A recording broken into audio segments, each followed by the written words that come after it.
nta n'umuntu ari gupfa kumenya ko yaranasebye zajya ahura n'abantu bavuga ati dore wa wundi wishyurira abana amashuri kugira bazababera abagabo. Rero urakora twahoze tuvuga rwo kutamenya ngo niwemo impfu za hato na hato hakorwa iki gira inama bagira abadukurikiye babikora ko abenshi bateye gutyo. Ngiye inama nagira abantu, hari itegeko ngo risigaye rero ntabwo mbizi neza ryemera ko inda yavamo bitewe n'impamvu bitewe n'impamvu inda yavamo. Abakobwa hano hanze bakuramo amada, ibyo biterwa n'iki? Ni ukuba guteye inda akwihakana cyangwa ni ugutwita mu gihe kwa kundi uvuga ati ndarongoranira aho ngaho ntatwita wapi nyine ukaryamana nawe, urumva ni ibintu bitanayobekana kuko ashobora no kugenda kubimubwira akavuga ati n'ubundi uriya urumva ntabwo byayobekana uko byasa kose yabimubwira. Bashobora no gushwana atarateguye kubivuga akavuga ati Claude n'ubundi barakobeje cyane ibiki n'ibiki ati mwangisha n'ubundi wapi. Urabona ushobora kuntera inda twahuye sinzi ngo urataha sinzi ngo uragira.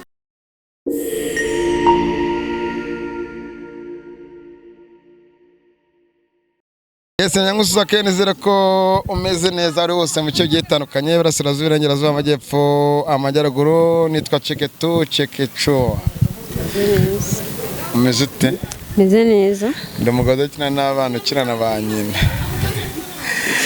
Bose se mwagiye mukina? Abana ni ribu nyamuna. Niyo mama mvuga gutyo kuko dusura batandukanye mu bice bigiye bitandukanye, dusibanganye inkuta twasenye dutanga isanabitima ku badukurikira. Ni byiza. Nacyo bacyanditse cyane. Umeze neza? Meze neza. Nizere ko ahantu hose yumva neza. Ikintu cya mbere ni impagarika n'ubugingo. Yego. Nifuze ko tuza kuganira nk'umukozi w'Imana, ariko turirinda wenda kwinjira mu rusengero cyane cyangwa twirinda mu gusenga cyane, ariko twinjire muri story zigiye zitandukanye. Hano hanze haba byinshi bigiye bitandukanye. Tugiye kuganira kuri topic yo gukunda n'ukundwa. Abadukurikiye mufata agatebe, mufate mukeka bari mu madive yanyu, muturebe muri flat zanyu, mukore subscribe yamwe. Kira mu 63 n'abantu 15 ndashaka ibihumbi 100. Nizere ko meze neza mwese aho muri hose. Yego ngiye meze neza nta kibazo. Ni Claudine tuganira. Yego niwe. Dusuza abantu b'i Rwamagana. Nabasuje. Reka nsuza umuntu ukunda kwitwa ni nabyo ariko umusindi turagusuhuje aho uri hose n'umuryango wawe naba muri kumwe hari hakurya. Abyumve ndamukunda cyane. Mwurire ndabasuhuje cyane mwese abahatuye, ariko nigeze kwajya abayobozi babo mu mudugudu ngo social amugore mugufi rwose wa mudamu we rwose. Imana ikore cyoroshye. Kubwo mwari mwabitwayeho nawe ariko nta mutima mubi, nta mutima mubi. Muri zirakaretse mutinya abanyamakuru. Ubwa mbere bari babonye ariko nta mutima mubi bafite. Okay. So ninde ukunda ninde ukundwa? Ese ukunda ninde cyane agira izihe ngaruka mu rukundo abakuramo umuntu? Gatawongiye kuntu mbyumva. Umuntu ukundwa n'ukunda bose barabyemerewe, ariko cyane umuntu ukunda aravunika kuko wakunda nagawe bizi kamukunda. Nibyo turiho avunika te bigenda bite? Kuko ngewe uranariza ibyana nkunda akakanya, ariko nanjye mfite undi muntu nkunda we ntakubonera umwanya ukabuze ngo ndagukunda ariko nagukunda, icyo gihe birakuvuna nyine. Abo twaba tugiye kwita ngo gutendeka. Nabyo byazamo ariko none se gutendeka ni byiza cyangwa ushaka gukunda urumva ukanyemerera ki urukundo sibyo, ariko hari ukunda. Ese umuntu amenye uwo mukunda gute? Kugira ngo mumenye biragoye gusa, ariko hari ukuntu bibona. Umuntu agukunda urabibona, niyo umuntu atagukunda bitewe n'umwanya guha. Abibona ate? Njyaka kanya nasheze nagukunze natakemo birenze nawe uramwe ngo urankunde ko mu mutima utankunda. Abibona ate rero? Yewe rero nyine nagushobora kubona ko nagukunda kuko ndi kukwereka ko nkukunda, ariko umutima wanjye ndabizi ko nagukunda. Duhe urugero nyine. Urugero ushobora kunkunda ugasanga unkunda kandi nanjye nafite undi muntu nkunda, ariko bibaye ngombwa nkakwemera ko nkukunda kandi ntagukunda, ariko mfite umuntu nkunda kuko abantu benshi turatandukanye mu mitima yacu. Kimwe ko nshobora kugukunda byanyabyo kandi ngukunda byanyabyo wabibona. Yego. Ngo indyarya n'ukunda ngo bari muravuze ngo indyarya n'ukunda kuko ukundwa urumva ni indyamirizi. Yego. njye ariko mbibona ariko hari igihe nanone aba atari ndyamirizi wowe ukabona ko nagukunda kandi nkukunda ariko nyine nyine biragoye tu. Aracyabaho urukundo ufata mikoro neza na rukeya cyane. rwaburiye he? Simbizi mu bantu nyine bureba byarahindutse atari nka mbere. Hari story numvishe i Muhanga y'umugore cyangwa umukobwa wagize gutya yishyurira iki umusore amashuri arigara ararangiza amaje kuranya ngo ni miliyoni 3 n'igice ngira ngo amutanzeho amutera w'inyuma. Bamwe muri commentaire ati impamvu yamwanze ati ntabwo gushaka umugore uteye nk'ucuritse avuga byinshi bitandukanye. Iyo umuntu ajya gufata umuntu akamwishyurira amashuri cyaka mu hafi mu bye bitandukanye ubona biba biterwa n'iki? Ni rwa rukundo ubu nkunda ariko njye ntagukunda. Njye navuga ko atari urukundo. Ndetse ni gute ngiye ngutanga amafaranga kwishyurira ishuri nari n'umubyeyi wawe ngo mpaka uzambere umugabo. Urumva icyo gihe mba ngufashe ku ngufu nta nubwo ari urukundo mba mfite ikintu kindi ngamije inyuma yanjye ntago mba ngukunda pe. Aho njye nawe naba ngukunda ahubwo naba mfite ikindi kintu ngamije ariko wowe utazi. Byari bikwiye se kuri umugore yajya kwitangazamakuru ati ama amafaranga yanjye. Oya ahubwo hari ahantu yari isebeje yatuza nyine akamera ko yahombye kuko si wa mbere uhombye akituriza kuko nta kintu bizafa ahubwo niba mujyana kuri RIB uriya muntu bazamufunga kuko yafashe ku ngufu ni nk'ihotera yamukoreye. Ushaka kuba kuri umugore ashobora gufunga? Bamufunga ari nka ngende nka RIB nanamufunga akambwira ukuntu yishyurira umwana minerval kuko ubufasha bubaho navuga yene naramufashije kuko nabonaga nta bushobozi afite bwo kwiga ariko kuvuga ngo ngiye namugize ingwate ngo yo kugira ngo mbere umugabo naga ari itegeko kamubera umugabo. Yamufungiye muri gereza y'amashuri ahubwo nibe no kumufungira muri gereza y'amashuri ngiye numva ntazi ikintu yamushyizeho mbega no kwiga yigaga ari ku rutoto rw'uwo muntu nyine yanyishyura ishuri kandi tuzi ko mama nyine akumva ko nyine ari kwiga kubera uwo mugore mbega rimwe na rimwe ngiye numva yaramutesheje n'igihe cye. Ati umukobwa uvuga ko yishyura ishuri uriya musore ahubwo ngiye ndi na mama uriya mwana amufungisha abaye amufite tu ngiye namurega natanga ikirego mu rukiko cy'ukuntu yanyishyura umwana ishuri amutegeka ko azamubera umugore anamurusha imyaka mwana wanjye akigira kuri urwo rutoto kigahangayitse ngiye numva yarize ahangayitse kubera ukuntu nyine yamushyizeho urutoto ngo azamubera umugore kuba ukuntu nyine ntabwo byumvikana tu.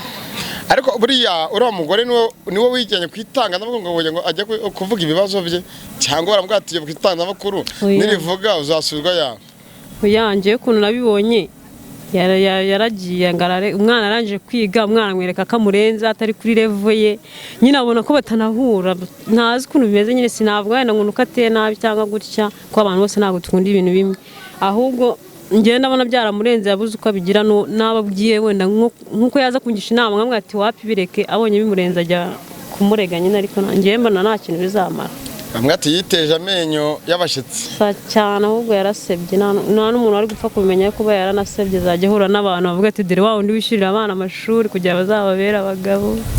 Rero urakora twahoze tuvuga rwo kutamenya ngo ninde ukunda ninde ukundwa ese ugukunda umuntu ute hari ugukunda bitewe n'ibyo agushakaho n'amafaranga ufite n'uburyo usa n'uburyo ugenda kwaterekanya murye. Ngiye ku bwanjye umuntu nkunda nshobora kumubona yabitiye n'akanyama giyama kunanyitayeho kubone nubwo yaba adafite amafaranga ariko ubibona akagukunda. Urakunda? Yenda kunda. Ufite umukunzi? Amufite. Ubona rero none ko agukunda ko bati umukunzi wanjye n'uyu mukundira ingibi bigenda ngenda bibona kankunda ndetse cyane kunanyitaho kunamvugisha tuje mbega nanjye niyo agiye kumamagara mbyumva nanjye ngumva ko mukunda. Njye nanjye yagiye gukora kuri telefone utaranasa mbyumva cyane nanjye ubwanjye najya kumuhamagara mbyumva ko mukunda uwo muntu ngiye kumuhamagara ndi proud yabyo bindimo nyine nabyo kwinginga cyangwa guhatiriza. Yaramutse aguhindutse mu rukundo mwarakundanye birenze by'ukuri akakwihinduka kandi wumvaga ko ari uw'inzozi zawe aho ngaho nyine ujya muri koma nk'iyo umwaka nyine ukumva ko abantu bo muri isi bose bameze nka wa mukunda aho kubera ukuntu nyine bikomeza ugahatiriza kumva biranze. so uwo muntu uramukunda birenze, ngiye kubihuza n'umuntu wa hano za Kimisagara hejuru. hari umudemu yakunze ngo umuhungu aramukunda birenze, aramukunda by'ukuri. Umukobwa akunda umuhungu by'ukuri, urumva aramukunda binashoboka pe. Naho umuhungu wabaga ari yumvaga ko umukobwa amukunda. Ariko ngo hariho umujama we wari inshuti y'uwo muhungu cyangwa uwo musore w'inshuti y'umukobwa ngo bose bagendaga babaga bari kumwe. Igihe kimwe ngo yaje kwisanga uwo mukobwa akundana n'uwo mujama w'inshuti ye.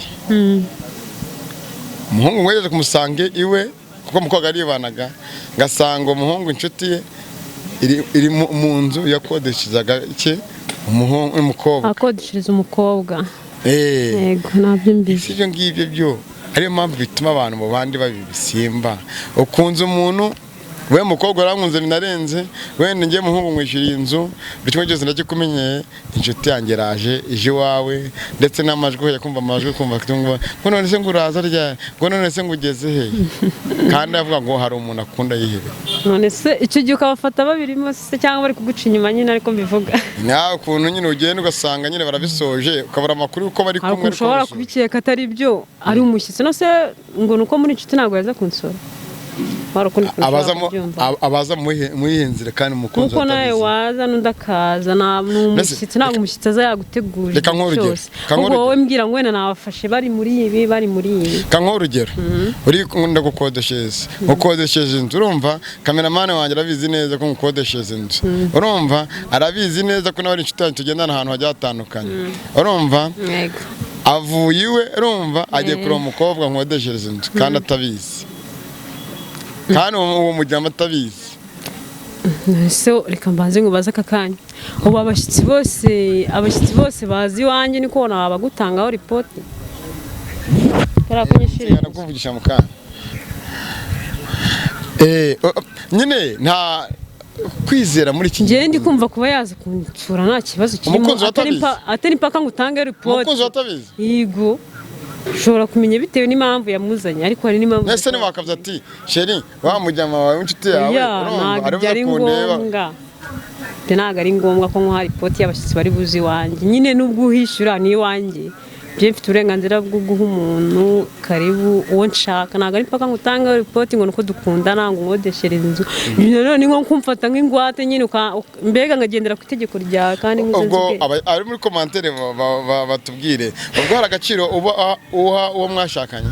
Oya, none cyangwa mukundana, kuba dukundana cyangwa twarashakanye ntabwo biguha uburenganzira bwo kumbwira ngo kuko ngo unkorera buri kimwe umuntu uzajya winjira aho ngaho. Ni mpaka nyine mukubwire. Ashobora no kuza nunguye ntabikubwiye, kuki utabifata gutyo? Tuvuge muri Isilamu, muri Isilamu nta mugabo wemewe kujya mu rugo rwa mugenzi we adahari cyangwa atari muri umuntu. Kuri icyo ngicyo turacyakigenderaho, urimo urabica ku ruhande. Ese n'urugero umuturanyi avuga ati uriya muntu umushuti wawe yaje muri iriya nzu, njye mfite n'amakuru y'uko nanabizi neza ko baryamanye n'inshuti yawe, kandi ibyo birimo 100% ari byo.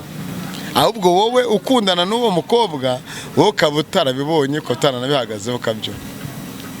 Ryamana cyo ndumva ari ikindi njye nagize ngo nukuze nyine umushyitsi akaza kundeba byakikomereza agatare ko nyine harimo ibintu byo kuryamana, urumva byageze kure. Njye ntabwo twahuza njyewe. Kandi ufite umuntu ukunda, hari umuntu ukunda wihebeye, ari ibyo ngibyo ntabwo byakunda. Uwo muntu mwakomezanya? Oya, njye nahita mwanga pe. Ntabwo nabishobora gukomezanya nawe kuko niyo twaba turi kumwe nagendekeza ibintu yankoreye nkahita ndakara nkakora ibintu bibi cyane. Oya, we ntanamukubita. Wowe umuhungu ntabwo ushobora, ariko wa mukobwa namukubita hakibaza icyatumye abikora tu. Kubera ko impamvu yabyenze gutyo ni hano usanga umukunzi ariko n'umuntu urimo gusambana ugasanga havuyemo impfu za hato na hato. Hakorwa iki? Gira inama bagira abadukurikiye babikora ko abenshi bateye gutyo. Njye inama nagira abantu badukurikiye ni uko twamenya abo turi bo. Niba umuntu ankunda ukamuha agaciro ke, ukamwubaha nk'uko akubaha, nta bintu byo kumuca inyuma nyine tukabikora mu bwumvikane niko nabyita tukumvikana. biba biterwa n'ingeso cyangwa biba biterwa na byaba ari ingeso zananiye abantu, ariko nanone kwibaza gufata inshuti ya sheri wawe nyine ukaryamana nawe, urumva ni ibintu bitanayobekana, kuko ashobora no kugenda kubimubwira akavuga ati n'ubundi uriya oya, urumva ntabwo byayobekana uko byasa kose yabimubwira. Bashobora no gushwana atarateguye kubivuga, akavuga ati Claude n'ubundi barakobeje cyane ibiki n'ibiki ati mwangisha n'ubundi wapi namuciye hejuru ati namuciye hejuru ati nagurike ariko kemera ngo ngara mukangara gukunda ngo ibiki n'ibiki. Twisubireho tureke uburyarya nyine, duha agaciro abadukunda natwe bakaduha. Ariko uzi kubabazwa n'abakunda? Ndabizi cyane njye narwaye n'indege. Yego destori ye baba ubu ndwaye indwara y'indege. Shifata bikora wararwaye indege bye? Umva njya mu bitaro Rwamagana. Byagenze bite? Nagiye mu bitaro Rwamagana, njye nakundanye n'umuntu imyaka ine irashira. Nyuma nyine numva hari ukundi kuntu bigenze. Ariko ese umuntu arwara indege nese yari narasaze. Urumva iyo umuntu amaze umunsi wose atararya bafite inzara, ariko njye namaze ibyumweru 2 ntararya nkumva nta n'ikibazo mfite. Ndi seremane ntabwo nkubeshya. Chama yakwanze igusha yankatiye mana we, uzi no kubukundanye n'umuntu imyaka ine ukumva ngafite ine kumva ngafite ubukwe n'undi muntu utabumva usaze wanakipfira bikarangira. Si byandi twaza tuvuga kumenya ugukunda ninde ukuri ntabwo biragoye gupfa kumumenya, se ko nabonaga nkunda nkora dukundana byanyabyo, sinzi uko byaje kugenda. Ngiye mba nkeka ko harimo n'uburozi kuko twarakundanaga byanyabyo. Ariko ushobora gusanga wenda imyitwarire yawe kuri we bitari sawa. Nta mutima mubi nari mfite njyewe, nta mutima mubi nari mfite, ariko byarambabaje n'ubu iyo mbitekereje murumva ngiye kurira, ahubwo mfite n'ubushobozi namwica njyewe, niko mbitekereza. Yego bakwica umuntu ntabwo ari byiza, wenda ni umujinya n'agahinda. Oya ntabwo nabibasha kumwica byo, gusa ari nk'ukuntu umuntu ahuza n'undi amaso akavuga ngo pfa agapfa, nahita mbikora. N'abagabo mwe mwabasore mubabaza abakobwa abandi, ariko nanone abakobwa muri kino gihe ni mwe mwibasiye kubabaza abajama. Njye ntabwo n'umwari njya mu zabayeho bigiye kurangira yanze inshuti y'umujama mugenzi we keneye mukobwa rwa rukundo wa musore yagukundaga n'ibyo yagukundaga abihagarike. Urumva byose urabibura, nukora byose nk'ingati imena, urumva utari igihombo byose ukabibura nyine. Ibindi ndimo ndabisanisha, urumva nk'umugabo urongora umukozi we wo mu rugo ngo wabakabije pe, uwo mukozi we nta gaciro ngiye guha nyirabuja paramusuzugura n'icyo yamubwira agacyugusa, urumva wowe yakimuye, urumva umugabo wawe yamutesheje agaciro, uri kumva icyo gihe bahuze. Nanjye ntabwo twahuze. Niyo mpamvu rero umuntu atazamenya ngo ninde ukwiye gukunda cyangwa gukundwa by'ukuri. Twese twagakwiye gukundwa cyangwa tugakunda kandi by'ukuri. Ariko abantu muri iyi minsi barahindutse, mwaraza akakubwira ibindi ukabura icyo ufata n'icyo ureka. Biragoye. Ntabwo tuza kuvuga byinshi, wenda abantu baragerageza bakuremo iby'akamaro, ariko ntibikwiye mu buryarya, ntibikwiye ngo inshuti yanjye ndongorera umugore, cyangwa bikwiye ngo inshuti yanjye ndongorera umukunzi. Ntabwo bikwiye, kuko tekereza ibintu ngiye numva ntakora byambaho bikambabaza, ahandi ho kwiyahura kuki numva ko nabikorera undi muntu, we kuki bitamubaho. Ntabwo ari sawa.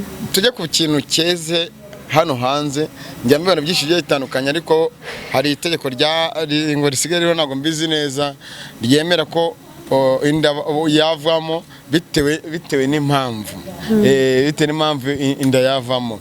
Abakobwa hano hanze barimo bakuramo amada, ibyo biterwa n'iki?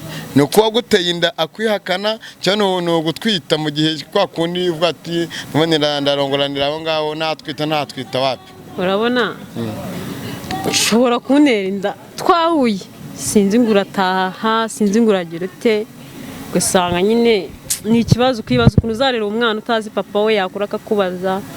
Icyo gihe ngiye mfite ubushobozi nabikora pe, njyewe ntabwo namubyara nazi ngo se, cyangwa wanabimubwira ukabona arakwihakanye. Gusa umuntu niba akwihakanye ufite inda y'amezi 3 uba azagufasha umwana agakura mpaka agejeje imyaka 30.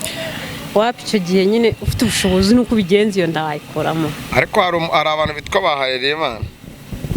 bakora iki nyine bashaka baba kwa muganga bakiyemera ngo hari Imana habyara Imana wape amazina wapi ntago bakiyemera haba umugisha nta ibyo zina wapi ni bamugisha ntibatuyizere batunezerwe suze tunezerwe murumuna wanjye umva nyine ntago nyine ibyo bizina bya Habyarimana byararangiye no kwa muganga niyo ryakunaniye muganga aza kukwitira izina urumva kubyara umwana nyine ukumva nashingira afite wamureka kugira umubyara ni rwa rukundo rero rwabuze mu bantu ukaryohana n'umuntu mukaryoshanya mukagira ibiki nyuma ndatereka reka ngiye ntera inda none ari igihe ubwo uri mujyaho akakubwira ati wapi ngewe kugira ngo nabyemere nicishije n'umutsi simbyara naboneje urubyaro uwo muntu wamubwira ngo icyo wamushinza ngo wanteye inda kandi yakubwiye ko yaboneje urubyaro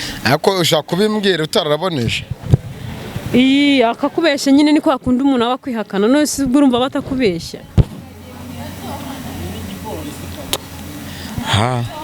ndumiwe niko yavuze turimo turagera ku musozo w'ikiganiro ariko bashiki bacu mwicunge bahungu murongora abakobwa bafite abashiri babo kandi abo bashiri babo muba muri inshuti zabo ibyo ngibyo ntabwo ari byo bakozi murongorwa na ba sobuja na ba nyokobuja ibyo bintu ntabwo ari byo mukwiye gushishoza nibyo byiza kuko hari igihe ujya kumva ngo ngewe ngo n'umuntu ngo namwishyuka ko yanteye sida n'umuntu kanamugambire ngo bamufunge kwa kwanyimye urukundo ataba ari kazungu ni kazungu rwose bisubiraho twubaha abadukunda natwe batwubahe twubahe n'imiryango yacu n'inshuti zacu tuzubahe niyo mpamvu usigaye ubona abantu basigaye bakora ubukwe hashira igihe bagatandukana cyane wanye umujyama witwa Munuza Brazil ndumva kunuza ku Mpemburo TV umujyama yakoze ubukwe akora ubukwe n'ibiki bigenda neza hashize igihe umukunzi we umukunzi waza gupapurwa n'inshuti kandi barakoze ubukwe ubu baratandukanye no mujyama yari afite ikinyamakuru ubishyuye icyo kinyamakuru ntabwo agikoreraho kubera puresha yagize y'iki y'urukundo aba nta rukundo bari bafatanye umwe muri bo yakundaga umwe undi ariko undi atamukunda bya binoze nkubwira nyine ntago umwe muri bo ntago yakundaga undi barabeshyanyaga yabeshyaga undi akabazi ko ari iby'ukuri ariko nta kuri kurimo noneho ukabyara umwana wamara kubyara umwana wajya kumva ngo uriya mwana ntabwo ari uwa Isiyaka kuri uwa Hasani usanga karabaye kaminamani rwose bigenze ukundi oya njye bindabizi hari n'abantu byabayeho umuntu yateye inda abyara umwana noneho abajama babiri umwe yashakaga umukobwa noneho rero umwe wa undi wateye inda abwira wa mubosi mu gihe nyine aba yumva amukeneye akabona ari kumuca amazi abwira umubosi ngumva ngo ugira ngo uriya mwana n'uwawe ngo uriya mwana n'uwanjye nta nubwo ari uwawe umubosi yanga gufasha umwana none se ubwo urumva tugeze ku musozo w'ikiganiro tukureke ugende kuko tuvugana n'umwana w'umukobwa aturutse mu karere k'iburasirazuba karere ka Rwamagana ntara y'Iburasirazuba umurenge ni wa Mwurire kagari ni Mwurire umudugudu ni wa Munini ya kabiri turabasuhuje mwese mwari mudukurikiye reka nkwifurize kuzakunda ukanakundwa kandi nakwifuza kuzakundwa by'ukuri kandi uza gukunda ndakwifuza ko azagukunda atakuryarya wenda ushaka gukunda umuntu ukageragezwa ugahura n'ingorane nyinshi mu rukundo ariko uzavuga ati sinigera nanirwa kereka iyo nigirishije ntuzakora ikosa rero n'abandi bakobwa bagenzi bacu niko turimo turagira gute tugenda tubagira inama turashoje ikiganiro cyacu ikiganiro yuza 5 kuri subscribe ku Karubanda TV kuri subscribe kuri Ego